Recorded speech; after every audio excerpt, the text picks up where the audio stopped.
It's Saturday, the 6th of June, and this is From the Mind of Joe. Today's reflection: The Troll Fathers.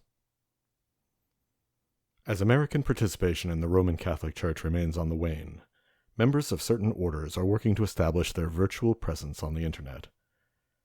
This effort extends beyond simple websites for parishes and related organizations. Rather, there are individual priests now actively developing their production skills and social media celebrity on YouTube, Twitter, Instagram, Facebook, and wherever else they can find an audience. What could possibly go wrong? Well, as it turns out, the answer is most everything. While we may all agree, from a Christian point of view, that any effort may be worthwhile if even one person is reached, or one single soul is saved, if your order has you sworn to vows of poverty and obedience, and you're pleading for new cameras, microphones, and lights, while the rest of your crew is off doing the order's less woke versions of God's work, well, yeah, you'd best have people smashing that like button, ringing the bell, and subscribing to the channel. And you'd best be tracking those engagement numbers and cultivating your sponsors to prove your worth. It's a hard path, learning to ride that golden calf. I mean, it's an ego game, no?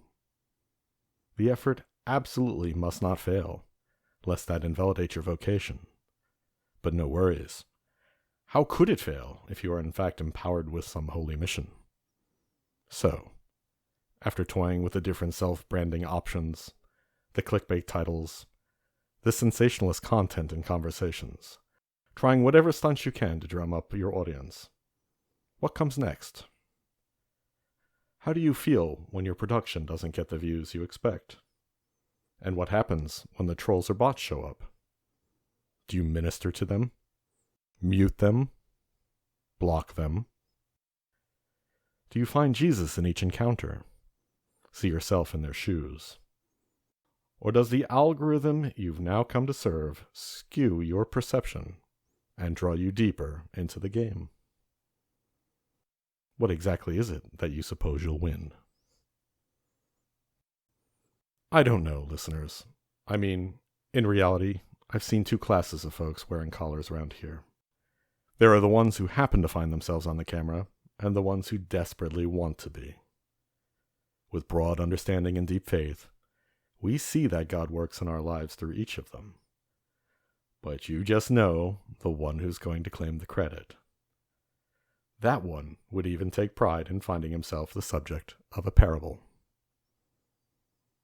I've said it more than once. There's little worse than to be cursed with priest karma. It can be a long and arduous path, beginning with finding an official acknowledgement of your vocation, your acceptance into community, moving from the novice's excitement of empowerment and operating in persona Christi, toward truly knowing the suffering of all mankind, and finally seeing your role in the sacrifice that saves them, rather than as the hero of your crucifixion. I've encountered a few in my lifetime whom I thought really understood it. Just not many, and so far, none here. But there's always hope. At least we hope so. And as usual, we'll see what tomorrow brings.